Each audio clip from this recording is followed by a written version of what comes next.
श्री राघव सरकार की जय। राघवेंद्र सरकार की जय। पवन सुत हनुमान जी की जय।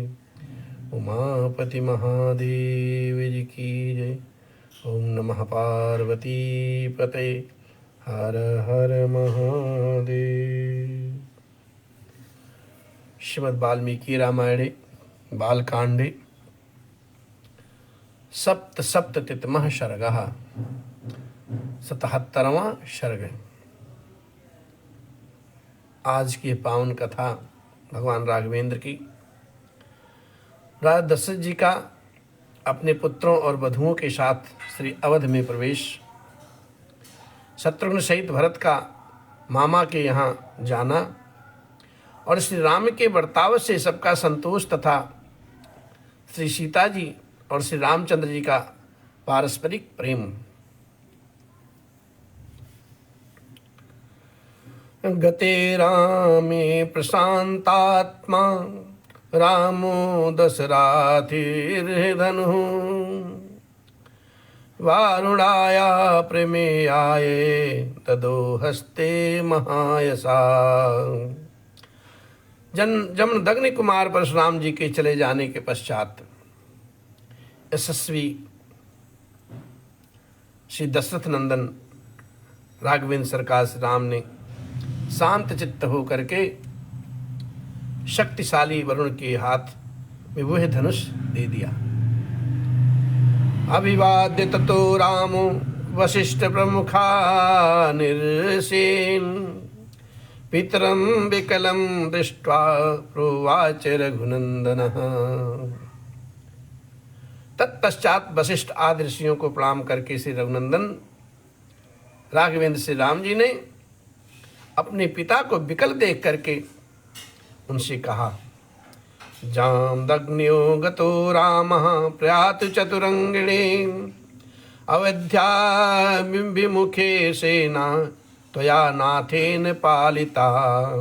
हे पिताश्री, जमदग्नि कुमार परशुराम जी तो अब चले गए, अब आपके अधिनायकत्व में सुरक्षित यह चतुरंगिनी सेना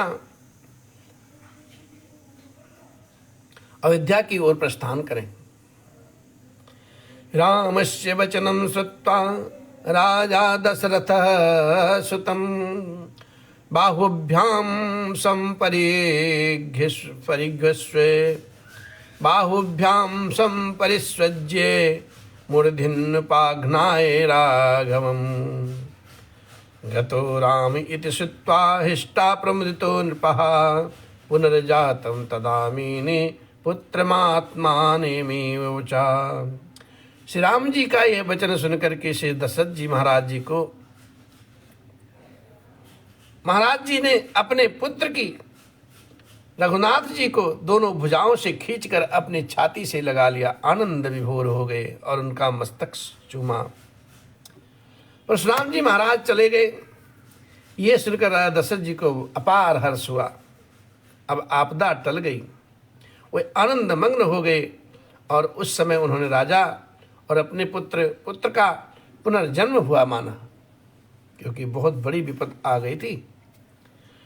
चोदयामासे तां सेनां जगामाशुः तथा पुरीं पातकाध्वजनीं रम्यां तुयेरुद्धे दुष्टनिनादितां।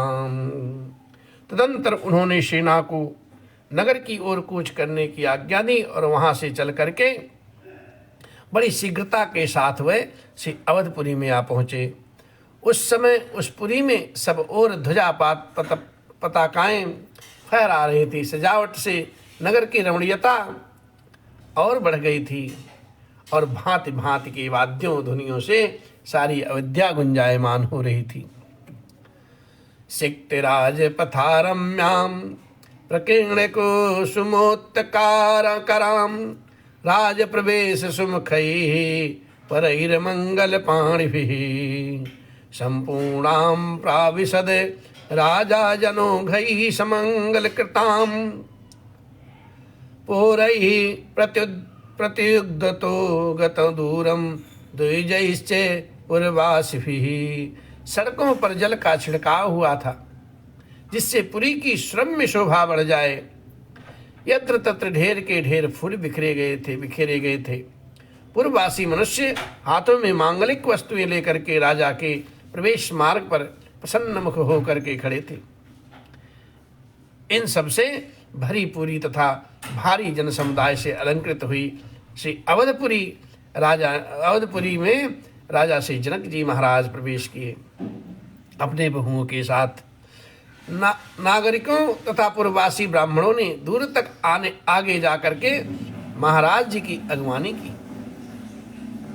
पुत्रैरनुगतः सीमांसे मदभिश्च महायसाः प्रविवेश गृहं राजा हिमवत् सदृशं प्रियम्।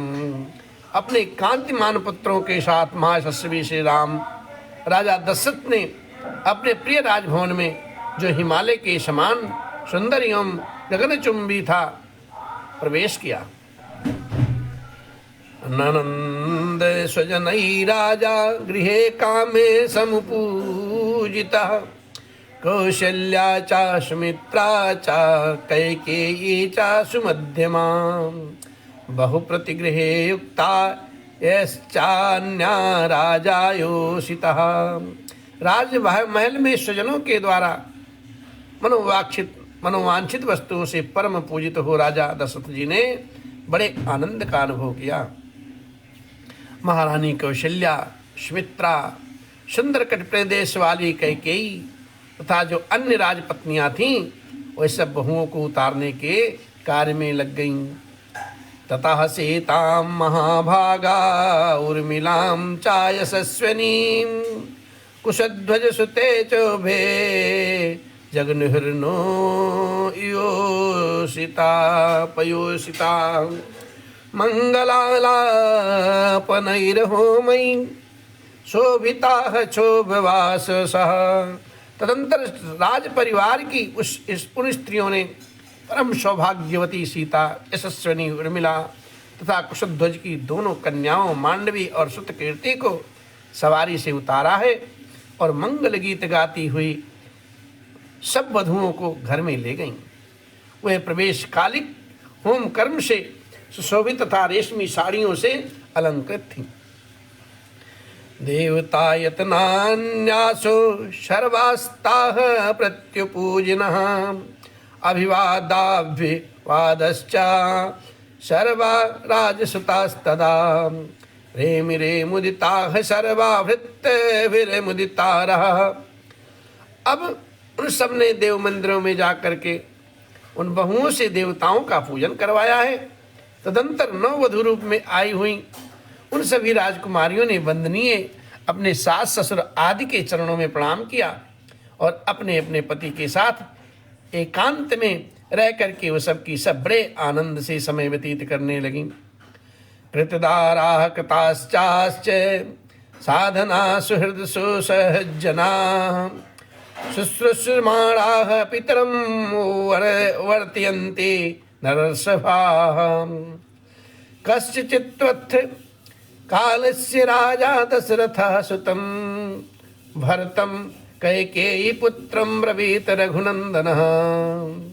श्री राम आदि पुरुष श्रेष्ठ चारों भाई अस्त्र विद्या में निपुण और विवाहित होकर के धन और मित्रों के साथ रहते हुए पिताजी की सेवा करने लगे।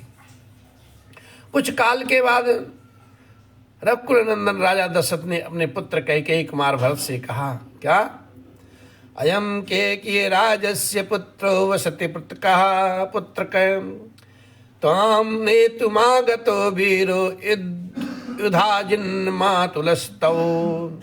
हे बेटा, ये तुम्हारे मामा कैकेयी राज कुमार वीर युधाजित तुम्हें लेने के लिए आए हैं और कई दिनों से यहाँ ठहरे हुए हैं। श्रुत्वा दशरथस्येतत् भरता कैकेयी सुतः गमनायाभिचक्राम शत्रुघ्न हितस्तदा। दशरथ जी की ये बात सुनकर के कैकेयी कुमार भरत जी ने उस समय शत्रुघ्न जी के साथ अपने मामा के यहाँ जाने का विचार किया। अप्रच्छय पितरम शूरो रामम चाकृष्टकारिणम मातृश्चापि नरश्रेष्ठा शत्रुघ्न सहितो ययो। वह नरश्रेष्ठ शूरवीर भरत अपने पिता राजा दशरथ अनायास ही महान कर्म करने वाले श्री राम तथा सभी माताओं से पूछ करके उनकी आज्ञा ले शत्रुघ्न जी के सहित वहां से चल दिए। युधाजित प्राप्य भरतम सा शत्रुघ्नम प्रहर्षितः स्वयंपुरम प्राविशद वीरः पिता तस्य तुतुषः। शत्रुघ्न सहित भरत को साथ लेकर के वीर युधाजित ने बड़े हर्ष के साथ अपने नगर में प्रवेश किया। इससे उनके पिता को बड़ा संतोष हुआ। गते चा भरते रामो लक्ष्मणस्य महाबलः पितरं देव संकासम पूजयामास तुस्तदा। भरत जी के चले जाने पर महाबली श्री राम और लक्ष्मण उन दिनों अपने देवोपम पिता जी की सेवा पूजा में संलग्न रहने लगे। अब पिताजी की आज्ञा से उद्धार करके वे नगर वासियों के सब काम देखने तथा उनके समस्त प्रिय तथा हितकर कार्य करने लगे। मातिभ्यो माति कार्याणि कृत्वा परम यंत्रितः गुरूणाम गुरु कार्याणि काले काले अन्वेक्षते। वो अपने को बड़े संयम से रखते थे और समय समय पर माताओं के लिए उनके आवश्यक कार्य पूर्ण करके गुरुजनों के भारी से भारी कार्यों को भी सिद्ध करने का ध्यान रखते थे। राघवेंद्र सरकार सबकी सेवा करते थे। एवं दशरथा प्रीतो ब्राह्मणा नैगमास्तदा। एवं दशरथा प्रीतो ब्राह्मणा नैगमास्तथा रामस्य शीलवृत्तेन सर्वे विषयवासिनः। उनके इस बर्ताव से इस राजा दशरथ वेद वेत्या ब्राह्मण तथा वैश्य वर्ग बड़े प्रसन्न रहते थे। राम जी के उत्तम शील और सद्व्यवहार से उस राज्य के भीतर निवास करने वाले सभी मनुष्य बहुत ही संतुष्ट रहा करते थे। तेषामति यशालोके रामः सत्य पराक्रमः स्वयं भूरि भूतानां बभूव गुणवत्तरः। राजा के उन चारों पुत्रों में सत्य पराक्रमी श्री राम ही लोक में अत्यंत यशस्वी तथा महान गुणवान हुए। ठीक उसी तरह जैसे समस्त भूतों में स्वयंभू ब्रह्मा ही अत्यंत यशस्वी और महान गुणवान है। रामश्च सीतया सार्धम विजहार बहु नृतुन मनुष्वी तदगते मनास्तस्या हृदय समर्पति। श्री रामचंद्र जी सदा सीता जी के हृदय मंदिर में विराजमान रहते थे सदा, तथा मनस्वी श्री राम जी का मन भी सीता में ही लगा रहता था। श्री राम ने सीता के साथ अनेक ऋतुओं तक विहार किया है। प्रिया तु सीता रामस्य दारा पितृकृता कृते गुणारूप गुणाश्चापि प्रतिर्भूयो अभिवर्धते तस्याच वर्ता दुगुणं हृदय परिवर्तते। श्री सीता श्री राम को बहुत ही प्रिय थी, क्योंकि वे अपने पिता राजा जनक जी द्वारा श्री राम के हाथ में पत्नी रूप से समर्पित की गई थी। सीता के पातिव्रत्य आदि गुण से तथा उनके सौंदर्य गुण से भी राघवेंद्र से राम जी का उनके प्रति अधिकाधिक प्रेम बढ़ता रहता था। इसी प्रकार से सीता जी के हृदय में अपने पति श्री राम उनके पति श्री सीता जी के हृदय में उनके पति श्री राम अपने गुण और सौंदर्य के कारण दुगुण प्रीति पात्र बनकर रहते थे। अंतर्गतमपि व्यक्तमाख्याति हृदा तस्य भूयो विशेषेण मैथिली जनकात्मजा देवता भी समारूपे सीता श्रीरेव रूपिणी। जनक नंदिनी मिथिलेश कुमारी श्री सीता श्री राम जी के हार्दिक अभिप्राय को भी अपने हृदय से ही अधिकार रूप से जान लेती थी। तथा स्पष्ट रूप से बता भी देती थीं। वे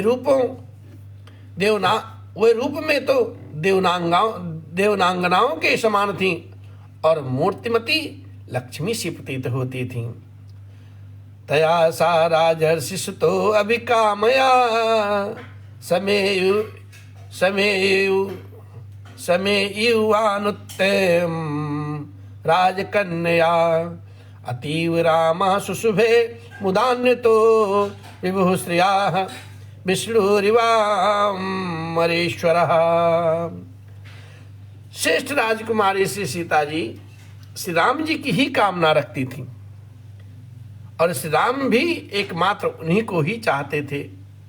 जैसे लक्ष्मी के साथ देवेश्वर भगवान विष्णु की शोभा होती है, उसी प्रकार से उन सीता देवी के साथ राजर्षि दशरथ कुमार श्री राम परम प्रसन्न रह करके बड़ी शोभा पाने लगे। इस प्रकार से आज का जो पावन प्रसंग है, श्री वाल्मीकि निर्मित आर्ष रामायण आदि महाकाव्य के बालकांड में 77वां